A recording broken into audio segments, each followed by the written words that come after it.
Satisfactory has a plethora of alternate recipes. Some are game changers, others not so much. So I've made it my mission to go through every single one, break them down, and help you decide which one is the best choice for your factory. Today's episode is all about screws. Now, I recently showed my distaste for screws in one of my previous videos, but they are necessary in the game, and in order to produce the most efficient factories and progress further along, you're going to have to deal with them in some fashion. Now, our default screw recipe takes 1 iron rod and turns them into 4 screws at a rate of 10 iron rods per minute to 40 per minute. And so this is a ratio of 4 screws for every iron rod.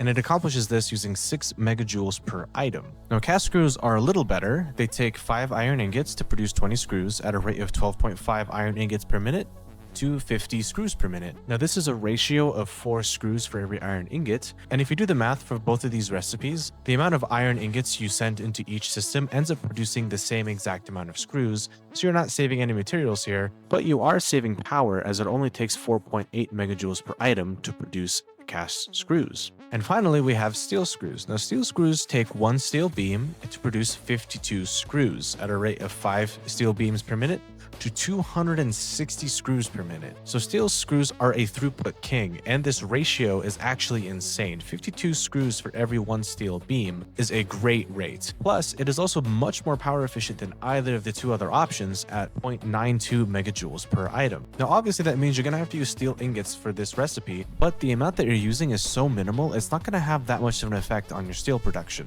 Now, it is worth noting that cast screws is the simplest recipe of them all. It only takes 1 constructor, which saves a lot of space and a lot of headache, especially in the early game. However, as you start expanding farther into the late game and realize that there is essentially infinite space in this world, in my opinion, cast screws start to fall off. My vote goes to steel screws all the way. Cast screws can also be useful, especially in the early game. However, like I said, it doesn't save you any material, and space isn't really a huge factor. It does save you a bit on power, So it's really personal preference if you want to utilize this recipe or not. and absolutely under no circumstance should you use the default recipe if you can help it. Now, another option, which I didn't go over here, is actually using alternate recipes that get rid of screws altogether. Now, if you want to see how this can also still be more power efficient, more resource efficient, and more space efficient, be sure to check out my Screws Suck video on my channel. Make sure to ignore the embarrassing math mistake I made about how many screws it takes to make regular reinforced iron plates. But let me know which ones you prefer, and make sure to drop a follow to catch the next episode, and let me know what other recipes you'd like me to take a look at.